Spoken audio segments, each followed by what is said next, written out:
Hey there YouTube, this is Vargas XX78 with another collection pickup video. Went to pick up my comic books, went to my comic run, and I have a bunch of books to talk about. Also picked up some movies, but let's get started with the comic books. First issue, Amazing Spider-Man issue 650. Following the cliffhanger of the last issue, Spider-Man is at the mercy of the Hobgoblin. He's using his sonic scream to throw his senses out of whack. Then someone at the think tank saves him by hacking into the audio system in the place and playing a Lady Gaga song of all things. So he got saved by that, and Spider-Man uses the technology in where he's working at to build this new Spidey suit. Basically, it gives him stealth mode and protection against Sonic. So by the end of this issue, he's off with the Black Cat to try to stop the Hobgoblin. And I've had my problems with Spider-Man, but I really like that they're actually Spider-Man is actually using his smarts to be the bad guy. Long time Spider-Man just people just forgot that he's a smart guy. So it's really cool to see him using his smarts again, because he is a genius after all. I picked up Astonishing X-Men Xenogenesis issue 4. The Astonishing X-Men team is still trying to deal with the fallout of the ghost box radiation, which is creating all these mutated babies in Africa.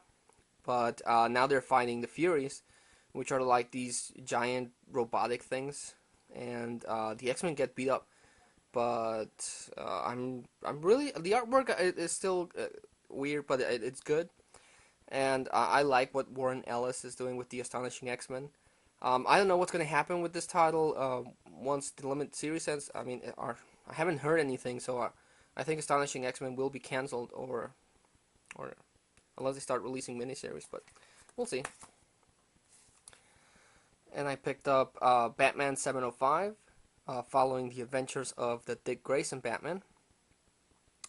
Last issue, the Sensei, which is Ra's al Ghul's teacher, reappears. He was saved after he got thrown into that Lazarus pit by someone. So Dick Grayson is trying to fight him off while he's teaming up with the Peacock. And by the end of the issue, of this issue, the Riddler reveals that he had a daughter. So I don't know what's happening with this, but everyone's spewing out daughters all of a sudden, or sons, or whatever. So it's weird that they gave the Riddler a daughter, but still a good issue. Still have my issues with Tony Daniel, but it was good. Then Batman and Robin, issue 18. Continuing the story of Miss Nemo, which now has a giant hole in her head. They actually explained that she had this brain syndrome, where her head was hollow. She had a brain, but part of it was hollow. So when the criminals shot her, it what helped her stay alive. Even though I don't understand how she didn't bleed out, but yeah, really like the artwork. McDaniel really does some good artwork, so enjoyed that one. And I got Batman Incorporated issue 2, continuing the adventure of Batman in Japan. Catwoman and Batman try to help Mr. Impossible defeat this death guy. And by the end of the issue, they graduate the sidekick into the Batman of Japan. So yeah. As long as he doesn't get too carried away. Grant Morrison has a bad habit of getting too trippy on me, but I'm liking what he's doing with Batman Incorporated. So yeah. Then picked up Batman Annual number 28. This is actually part 2 of a story that started in Detective Comics, but since I don't pick up Detective, I don't know what's going on. But it has a lot of really nice backup stories.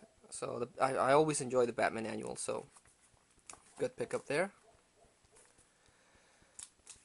And I picked up Green Lantern issue 60. Hal Jordan is trying to save Barry Allen from the Parallax. The Parallax took control of Barry Allen, and it's a good issue. By the end of the issue, the robed figure that's been stealing the entities is revealed, and it's I hope I pronounced it right. It's Cronoa, something like that. But it's the guy that saw the hand in the start of the universe and caused an explosion. Um, he was a big villain of a few years back in a Justice League title, so that's weird. I always thought he was like big size, so it's weird to see him little size. But that's pretty big. That's a big bad guy for DC. So it's interesting to see his return and now stealing all the entities. So really digging Green Lantern. Then Green Lantern 61 came out. Atrocitus is still trying to track down the Butcher, which is the entity for Rage. And he has this big fight between Atrocitus, has a big fight between the entity who selected the host and the Spectre. Another really, really good issue.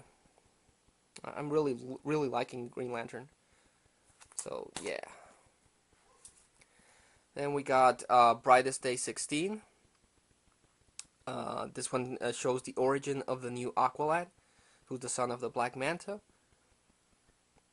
And by the end of the issue, they also feature Firestorm, and he apparently blows up and destroys everything, so left on the big cliffhanger there. But by issue 17, which features Firestorm on the cover, it's revealed that he actually went into the Anti-Monitor universe, so he goes back home, and he still doesn't have control of his powers. He's still very volatile, and anytime he can cause, the Big Bang, but yeah. Really, really like Brightest Day 2. Then we got Superman 706. Again, really, really sad to see Straczynski leave the title. This is now written by C. Willow Winslow, and it features a trip to Metropolis. But I know I was really excited that Straczynski was doing with the title, and I know his story is still going to be followed. He's going to leave notes so that the other writers can conclude the grounded storyline, but it's still not really the same. It's a real bummer that he left the title. Then we got Superman Batman 79. The story starts in the 1 million timeline.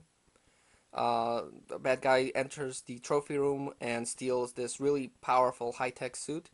So Superman Batman of the 1 million year tries to stop him, but he makes his way back to the past, and he has to deal with the Superman Batman of current age. So yeah, I was really considering dropping Superman Batman. The quality of the book just wasn't there. But they've won me over. The last few issues that's come out have been really good, so Superman Batman got saved there. Then we have Justice League of America issue 52, continuing the Omega series, part 3. Omega Man created Dark Supergirl, which was shown in the Superman Batman series that featured Supergirl. And he's still going around destroying everything. So the Justice League is teaming up with the Crime Syndicate, but Dark Supergirl and Ultraman have teamed up with Omega Man. So things are not looking good for the Justice League. And we have Simpson Comics 173. Gotta love the Simpsons. This issue, Bart puts on the wig and then starts singing, and this agent tries to sell him off as a girl pop star. So only in The Simpsons would something like that happen. But I just love The Simpsons, and I collect anything Simpsons, and the Simpsons comic books are always really good. And we have Ratchet and Clank issue 4 of 6. The heroes give themselves up to Zog so that he doesn't destroy a planet, and it's actually a brilliant plan to try and steal the energy stone that's powering up his whole transdimensional thing. Love the series. Love Ratchet and Clank, and I'm really looking forward to the new game that's gonna come out. So yeah. And we have X-Men Legacy issue 243. Really cool cover there with the Omega Sentinel. After the attack of Bastion, her circuitry gets corrupted, so she starts, firing on the other X-Men, and Helion takes her down, and they spotlight him after he lost his hands in the whole Second Coming thing. So, yeah. Then we got Uncanny X-Men 531, continuing the quarantine storyline. Uh, Most of the mutants are quarantined in Utopia, but John Sublime, or this guy possessed by John Sublime, creates his own team of X-Men. He creates his very own Angel, Beast, Marble Girl, Iceman, and a Cyclops. The remaining team members that aren't infected, which is Angel, Storm, Dazzler, Pixie, and Northstar, are trying to deal with that. Plus, also they're trying to deal with the Collective Man, which is Chinese mutant, kind of like Multiple Man. He's able to create copies of himself. So yeah. I read somewhere that Matt Fraction is actually going to leave the X-Men, which is really bad because I enjoyed his run. So let's see how he wraps everything up. Then, oh yeah, picked up the last of the 3 What If issues for this year. Picked up Amazing Spider-Man. This is a What If going back to Grim Hunt.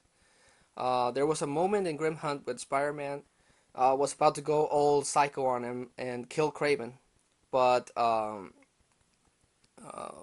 Jessica Drew shows him a vision of what would happen if he actually went ahead and did it. So Spider-Man stops and spares Kraven. In this one, this point of What If, he doesn't hear that vision, and he actually does kill Kraven and the whole Kravenoff family. And he goes into this dark path, eventually himself becoming a hunter. So it's up to Spider-Girl and Spider-Woman to take him down. It's a really, really interesting issue. Then we have What If Dark Reign. A few issues way back in Avengers, New Avengers. Hawkeye, back then Ronin, set out to kill Norman Osborn, and he failed. Norman Osborn had, because Clint Barton went as Ronin, so he went to kill Norman Osborn, but he had a force field, so he couldn't do it. But in this What If, instead of going as Ronin, he goes as Hawkeye. So when he shoots Norman Osborn, he uses a vibranium tip arrow, so that crosses over the force field, and he actually does kill Norman Osborn, which of course makes him a wanted fugitive because Norman Osborn back then was king of the world. So yeah, another really, really good issue. And it also concludes the backup of What If Venom had possessed Deadpool, which is just really weird and silly, but it's a nice backup. And then the last one that came out is What If 200. And this one focuses on the Siege. The Sentry back in Siege, during battle, he killed Ares, the god of war. And that's what supposedly drained him of enough, fighting a god drained him of some of his power. So the heroes were more able to take him down. In this one, this point in What If, the Sentry kills Ares before the Siege. So when he actually enters the Siege, he's powered up completely. So he decimates all the heroes. So it's up to Doctor Doom and the X-Men to try and stop him.